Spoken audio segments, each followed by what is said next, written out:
the first time, men and women have collectively agreed that Angel Reese was tripping when she got fouled by Caitlin Clark, even though Angel Reese caused the first foul. You see, after Angel Reese fouled Shawty trying to get the ball, but Shawty ain't getting mad, the minute Caitlin Clark reached for that ball, she want to flop to the floor and try to throw hands. Like, what you trying to... Angel Reese shoved Natasha Howard prior to becoming the center of a controversial moment when Caitlin Clark committed a tactical foul against her. The incident has highlighted a glaring double standard in how fouls are judged depending on the players involved. While Clark's foul was immediately dissected and heavily scrutinized by commentators, Reese's equally aggressive, if not more severe, push on Howard received little attention in comparison. You look up close and personal, you see it was a basic foul. They gave her a flagrant foul for this. How? That baby had foul, bro. You about to throw hands and crash out about that foul? Not to mention, she hit the ball. You decide to go flop over, trying to pull a LeBron James. No disrespect to the GOAT, but I'm happy that majority of men and women collectively agree on the internet that Angel just got a problem with Shawty for no reason at this point, bro. If basketball had a selective memory hall of fame, Angel Reese would be a first ballot inductee, with a platinum plaque, no less. Did anyone catch that so-called love tap she gave Natasha Howard? And by love tap, I mean a full-on shove that could give NFL linemen a lesson or two.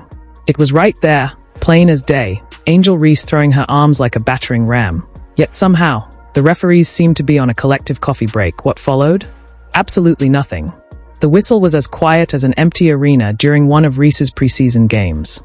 Not a peep, not a call, not even a hint that, perhaps, treating a teammate like a human bowling pin isn't exactly standard basketball conduct. Rebecca Allen goes up for a shot. I believe that's Rebecca Allen. Angel Reese pushes Natasha Howard in her back. Angel Reese shoves Natasha Howard in her back. That's how Angel Reese gets her rebounds. I'm not sure if you guys paid attention to last year. Not all her rebounds. I got to give credit. She hustles. She does. She's got the motor. But Angel Reese is famous for the nice little, out my way, girl. Let me grab that rebound. It's a foul every time, but she's famous for it. Caitlin Clark sees this push, points at the referee. This wasn't just a casual bump. It was a full-blown demolition derby maneuver masquerading as basketball positioning. Angel Reese was treating the court more like a WWE Royal Rumble than a WNBA game. And Natasha Howard? She was the unlucky contestant getting launched over the top rope. Let's be absolutely clear. This wasn't incidental contact, the kind that naturally happens when athletes jostle for position. No, this was calculated, deliberate, and about as subtle as a fireworks show in a library. Did take foul, did try to prevent the easy basket. That is indeed the case. Though in the midst of that, of course, I think there was a little extra spice put on it because Reese had shoved Natasha Howard right before that, and Caitlin saw it. It was right in front of her face. Reese shoved Howard in the battle for the rebound. And then Reese was definitely heated. I mean, there's no question about that. Angel Reese saw Natasha Howard as nothing more than an obstacle standing between her and her goal. So she did what any totally reasonable professional might do. She bulldozed through her like a toddler diving for the last cookie. As for the referees, they seemed to be tuned into an entirely different broadcast, perhaps captivated by an intense game of invisible checkers in the third row, because they somehow missed a shove so blatant it could have shown up on a seismograph. But hey, why blow the whistle when you can just pretend it never happened? That's the Angel Reese special. Commit the act, dodge the consequences, and then look utterly stunned when someone so much as breathes in her direction later. A flagrant one? I don't think so. I think it was just a hard foul. And I think Angel Reese overreacted. And to me, Angel Reese gotta stop this role. Like, you're not a villain, you're not that.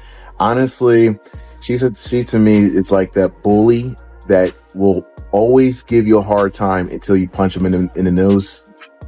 That's Angel Reese. That's Angel Reese, bro. She needs to worry about learning how to win too, because I really believe the real reason why she got mad for two reasons. The person who fouled her is Caitlin Clark, and she got a lot of resentment for her. And also, she's embarrassed. Her team is getting annihilated by the Fever. The Fever straight dogged them, destroyed them, and she's mad that she's losing, and she thought If you're enjoying this, don't forget to subscribe. When Angel Reese shoved Natasha Howard, she wasn't just moving a player, she was testing the limits of what she could get away with. The officials were so forgiving, they might as well have handed her a get-out-of-fouls-free card and thrown in a complimentary shoulder massage. Meanwhile, Howard just kept playing, wearing the expression of someone who's been cut off in traffic but has somewhere important to be, annoyed, but not enough to make a scene. The game went on as if nothing had happened. No whistle. No review. No dramatic close-up of Angel Reese for the inevitable social media storm. Just business as usual. If usual means selectively enforcing the rulebook based on the name on the jersey, you've got to admire the selective physics that seem to apply when Angel Reese is on the court. When she dishes out contact, it's chalked up to competitive spirit. Nothing to see here, folks. Newton's laws. On break, an object in motion stays in motion, unless that object runs into Angel Reese, in which case we all pretend physics doesn't apply. But when someone so much as brushes up against the self-proclaimed Bayou Barbie, suddenly, it's a full-blown incident. Forces so dramatic they belong on the Richter scale. The referees develop eagle vision, the replay monitors light up like Times Square, and analysts pull out the telestrators like they are breaking down the Zapruder film. It's fascinating. Angel can dish out physicality like Halloween candy. But the moment she receives even a hint of what she's given, it's treated like a national emergency. If inconsistency were an Olympic sport, she'd be bringing home the gold.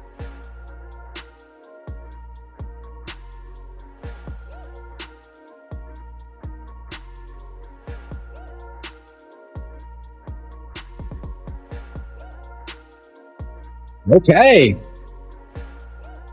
Fever fans, way to boo. Warms my heart. As a Yankee fan, as an Eagles fan, it warms my heart listening to you guys rain down some boos. Love it. Love it. Love it. Love it. Then came Caitlin Clark, basketball's blonde bombshell of buckets, committing what may go down as the most overanalyzed tactical foul in WNBA history. Was it a foul? Absolutely. Was it flagrant? Please. It was so routine it could be part of a basketball 101 syllabus. How to stop a fast break. There was no malice, just math. Pure basketball calculus. 2 potential points versus 1 foul. Clark crunched the numbers faster than a Vegas odds maker on a Red Bull bender. It was textbook strategy. But judging by the reaction, you'd think she'd committed a federal offense. Angel Reese hit the floor like she'd been struck by a wrecking ball, spinning with more drama than a washing machine on the heavy-duty cycle. Someone cue the Academy, because that performance had more conviction than half the movies nominated last year. You look up close and personal, you see it was a basic foul. They gave her a flagrant foul for this. How? That baby had foul, bro. You about to throw hands and crash out about that foul? Not to mention, she hit the ball. You decide to go flop over, trying to pull a LeBron James. No disrespect to the GOAT, but I'm happy that majority of men and women collectively agree on the internet that Angel just got a problem with Shawty for no reason at this point, bro. Like now, Clark stood there watching the scene unfold with the bewildered expression of someone who ordered a small coffee and got handed the keys to a yacht. She knew exactly what she'd done, a textbook intentional foul, a smart, professional, by-the-book decision. Yet somehow, it was being reimagined in real time as the basketball equivalent of a true crime documentary. Clark's foul was the hoops version of a parking ticket. A minor, tactical infraction that simply acknowledged a small rule was broken for a greater strategic purpose.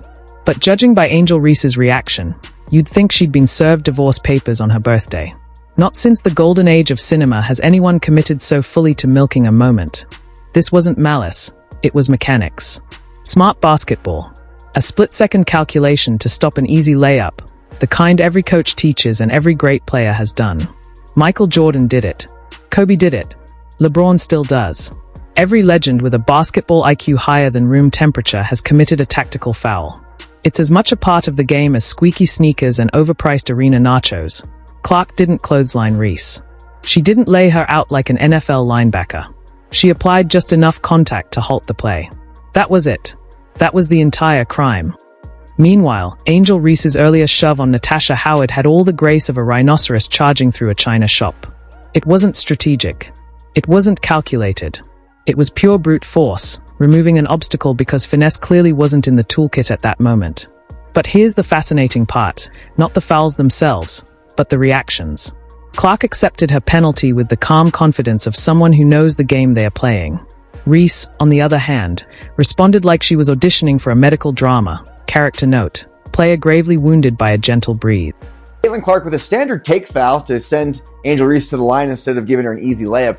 But Angel Reese just goes berserk, fires off, drama ensues, opening night drama. Of course, the Fever went on to win by like 40. Caitlin Clark had a triple-double.